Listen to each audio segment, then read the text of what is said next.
it's not just, a sexual act without consent. It's an active act of power and control over someone else. Consider it, outside of this category of like, a bad sexual interaction or something that didn't go well, and think about it in terms of violence and how it's an act where we are assaulting someone and causing harm to someone else. There's this big myth that it has that sexual violence happens because people don't know better. It's mostly men who rape, right? 83% of them actually plan to do it earlier in the day. Alcohol is used very commonly as a weapon in rape, but it's used pretty planfully. So it's, oftentimes rapists will target people who are inebriated or get them inebriated through through roofies or through alcohol content that's much higher than what their target thinks they're drinking.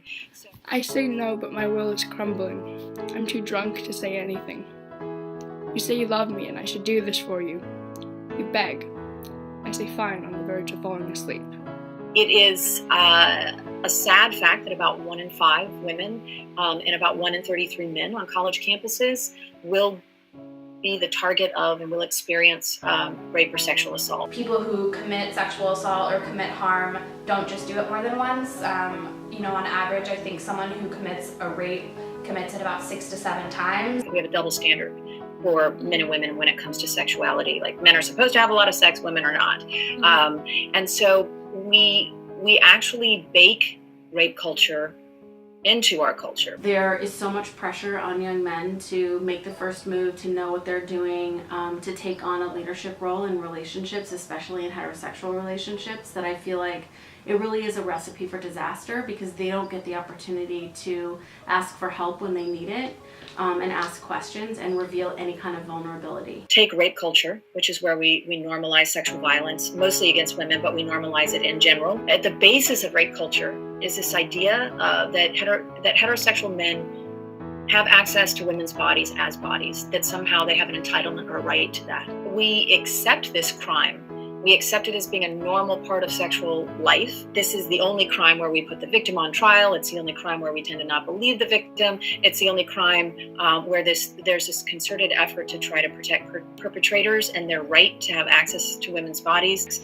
Nobody has a right to someone else's body. Nobody has a right to do things or receive things from someone else without their consent and permission. People who report rape or sexual assault, for the most part, are telling the truth. And I think there have been studies that only about 2 to 5% of sexual assaults that are reported are false. That means that over 90% of the time, when someone reports an act of sexual violence, they're telling the truth. We blame the victim, right? As though they could have done something to prevent it, or it was their fault that it happened, which is simply, inaccurate. We don't blame victims for other crimes. We don't blame victims who get their wallets stolen or get their houses broken into in the same way that we blame rape survivors. It's super important to recognize that if someone is coming forward and sharing that story, to believe them and to recognize that it's not your place to judge whether or not it happened. Consent means that both parties are in agreement about what is happening between the two parties. I've come up with this definition, which is includes verbal and physical permission. Eroticize this idea that someone not talking in sexual interactions somehow is a hot thing, when at the end of the day, it means that you're not actually getting consent.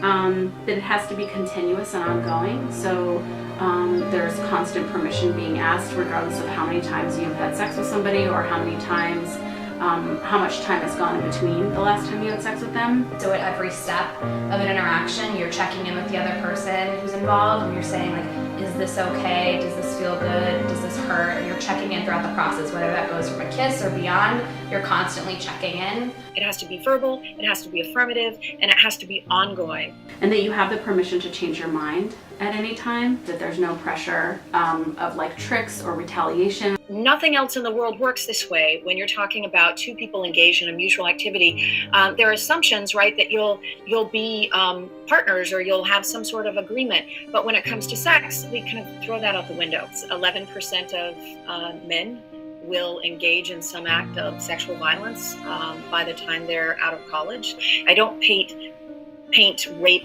with this broad brush of being all men, because 9 in 10 don't rape. 9 out of 10 men do not perhaps understand the mentality of the 1 in 10 who engage in this felonious action. 99% of rape is committed by men. While virtually all rapists are men, that does not mean that all men are rapists. I think we have to ask ourselves, what is it about these institutions and these cultures that take rape culture and make it even worse?